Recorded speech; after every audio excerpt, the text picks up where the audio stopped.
ඔබ සෑම දිනකටම ඔබලා දන්නවා මීට මාස 4කට පමණ ඉහතදී අපි මුලින්ම පුවත්පත් සාකච්ඡාවක් හැඳවුවා අවිෂ්ක ගුණවර්ධන මහතාගේ ශ්‍රී ලංකා ක්‍රිකට් සමග තිබුණු ගිවිසුම తాවකාලිකව අත්හිටු අවස්ථාවේදී ඒ පිළිබඳව ඔබලා දැනුවත් කිරීමට මොකද විශේෂයෙන් මේ අවස්ථාව වෙන විට ඔහුගේ පැත්ත අහන්නේ නැතුව නොඑක් දූෂ්‍යමාන ආරංචි පැතිරෙන්න පටන් ගන්න තිබුණා විශේෂයෙන්ම ICC ඔවුන්ගේ මාධ්‍ය විවරණයක් යයි කියමින් ඒ චෝදනා එල්ල කළ තිබ අවස්ථාවේ අපි කවුරුත් දන්නවා ලංකාවේ නීතියට අනුව ලෝකේ ඕනෑම නීතියකට අනුව ICC බැඳෙනවා මේ නීතියට කෙනෙක් චෝදනා එල්ල කළ පමණින් වරදකරුවෙක් වෙන්නේ නැහැ ඒ චෝදනා සාක්ෂාත් කරන්නට අවශ්‍යයි සාක්ෂි නීතිය මත ඒවා ඔප්පු කරන්නට අවශ්‍යයි එහෙම වුණායින් පස්සේ තමයි කෙනෙක් වරදකරුවෙක් වෙන්නේ. නමුත් ඒ අවස්ථාවේ අපි මේ පුවත්පත් සාකච්ඡාව තියලා ඔබලාව දැනුවත් කරා ඒ අවස්ථාවේ තත්ත්වය පිළිබඳව. දැන් අද අපි පුවත්පත් සාකච්ඡාවක් ඇඳවා තියෙන්නේ අද තත්ත්වය පිළිබඳව ඔබලාට යම් විවරණයක් කිරීමට පසු විමර්මක් වශයෙන්. මේ අද පුවත්පත් සාකච්ඡාව යන ආකාරය මේ වගේ මම මුලින්ම කෙටි හැඳින්වීමක් කරනවා දැන් මේ කරනවා වගේම ඉංග්‍රීසි භාෂාවෙන් මොකද අපි දන්නවා පිටරට විශේෂයෙන් පිටරට මාධ්‍ය ඉංග්‍රීසි භාෂාවෙන් අපෙන් අවශ්‍ය වෙලා තියෙනවා මේ පිළිබඳ විවරණයක් ඊට පස්සේ අවිෂ්ක සිංහලෙන් සහ ඉංග්‍රීසියෙන් කෙටි ඔහු දැන් සිටින තත්ත්වය පිළිබඳව යම් සංක්ෂිප්තව අදහසක් ඉදිරිපත් කරනවා ඊට පස්සුව මෙහි පවතින ශ්‍රී ලංකා ක්‍රිකට් විශේෂයෙන්ම ශ්‍රී ලංකා ක්‍රිකට් සහ ICC අතර පවතින මේ තත්ත්වය පිළිබඳව සහ ඒ ආවේශ වූ කරුණු පිළිබඳව අපේ ආරාධනය මත ශ්‍රී ලංකාවේ හිටපු පුහුණුකරුවන් කළමනාකරුවන් වශයෙන් ක්‍රියා කරපු මයිකල් ඩිසෝයිසා මහතාත් චරිත් සේනානායක මහතාත් අප සමග අද එකඟ වෙනවා ඔවුන්ගෙනුත් යම්කිසි ප්‍රකාශයන් ඔබලාට බලාපොරොත්තු වෙන්න පුළුවන්. ඒක තමයි අපි යන ඕඩර් එක ඒ අවසන් වුණායින් පස්සේ ඔබලාට ප්‍රශ්න තියෙනවා නම් අපි ඔබලාට ඒ ප්‍රශ්න වලට උත්තර දෙන්න අපි සූදානම් වෙලා ඉන්නවා. So as I said before, about 4 months ago, we called our first press conference immediately upon Avishka being suspended from his employment with Sri Lanka Cricket pursuant to some charges being formulated against him by the International Cricket Council. And you will recall that the reason that we did that at that time was purely to clarify several issues that were being brought to the public eye by the ICC by what they called or referred to as a press release where they had published the fact that Avishka and several other cricketers had been charged. You remember that they came to Sri Lanka saying that Sri Lanka is the most corrupt country in cricket. So today the idea behind this press conference is to particularly inform you all that one is innocent until proven guilty in the system of law that we believe in, as I'm sure the ICC is also bound by, because they can't be bound by some extraordinary law. And to date, none of those charges have been proved.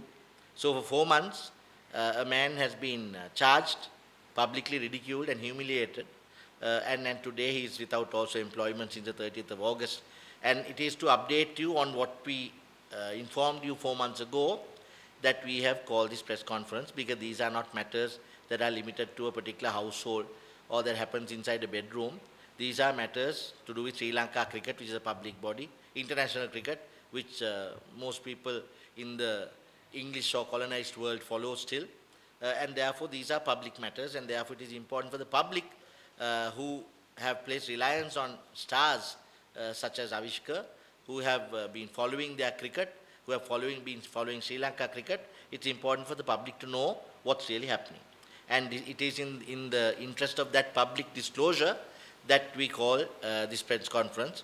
I say that particularly because ICC has sent us an email yesterday reminding us of our confidentiality, that we are not to say things to you, and that they will also be compelled to reply if we do. So I invite the ICC to reply if we have said anything that is incorrect. And I'm saying this in English so they will also understand the language I speak.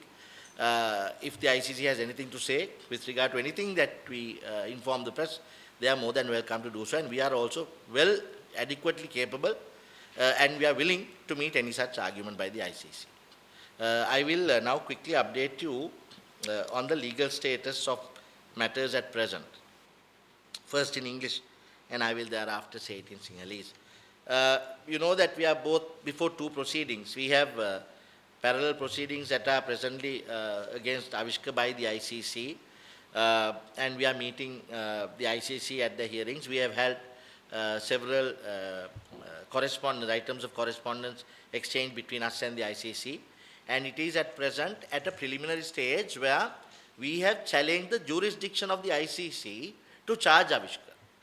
We say that the ICC on this particular instance, with regard to the so-called T10 Cricket League of 2017 in Sharjah, have no jurisdiction to charge a coach of Sri Lanka cricket. So that's our first argument, and we are now at the moment battling it out between the ICC and us as to why we say so. It is up to them to reply and say as to why they don't think so.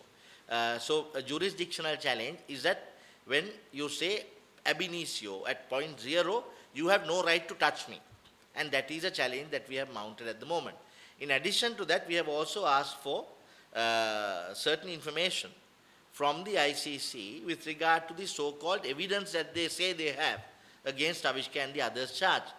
Now, as you know, by now it's in the public domain that Avishka and another coach has been charged, and they are relying on apparent evidence of one Mr. Amit Rambukwalla and one Mr. Sachitra Senanayak. Now, it was also reported recently that Mr. Senanayaka has indicated that he has no further desire to be involved with ICC hearings. And in fact, I hear that some ICC lawyers or ICC representatives, I correct myself, some ICC representatives gone searching for Sachitra's lawyer to his chamber without informing him also. And in fact, the lawyer had not been at home. So this is what is reported in the press. So if as is reported, they don't have evidence to satisfy these charges, I clearly don't know how they will end up trying to justify the allegations that they have made. Now, we are raising objection to jurisdiction on several legal grounds.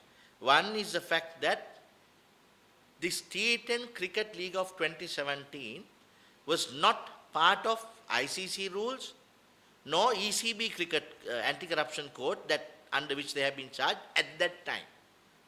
I'm not going to go into details of it now because it's too legalistic, but the 2017 December Cricket League, with regard to which Avishka and several others have been facing charges, in our argument, it does not conform to ICC anti-corruption code or the Emirates Cricket Board or ECB anti-corruption code.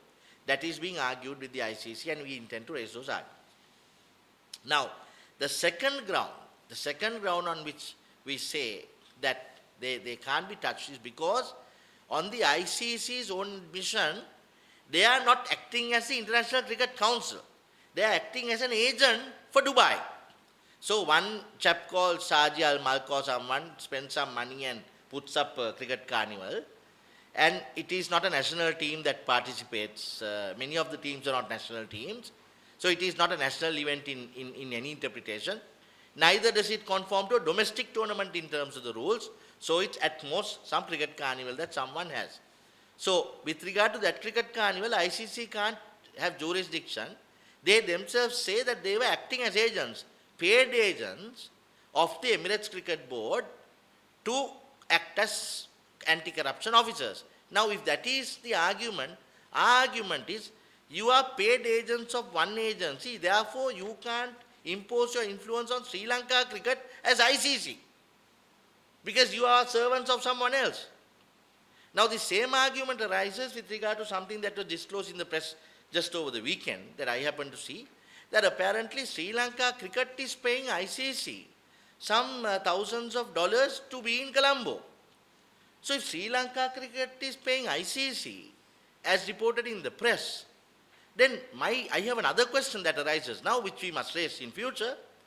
Is ICC or SLC independent enough in this question?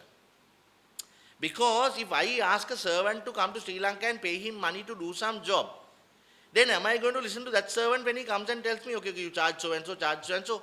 Surely the man is on my pay, no? So there is vested interest there. So these are questions that we will have to now traverse going forward, whether what is reported in the press is actually correct, and if that is so, what evidence is there of these payments.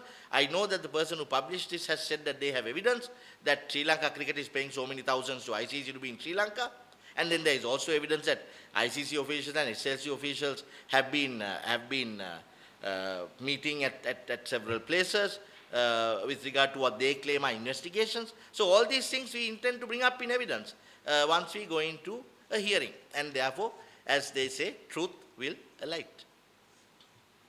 The second part of our updating is that we are also, that we are in the Court of Appeal.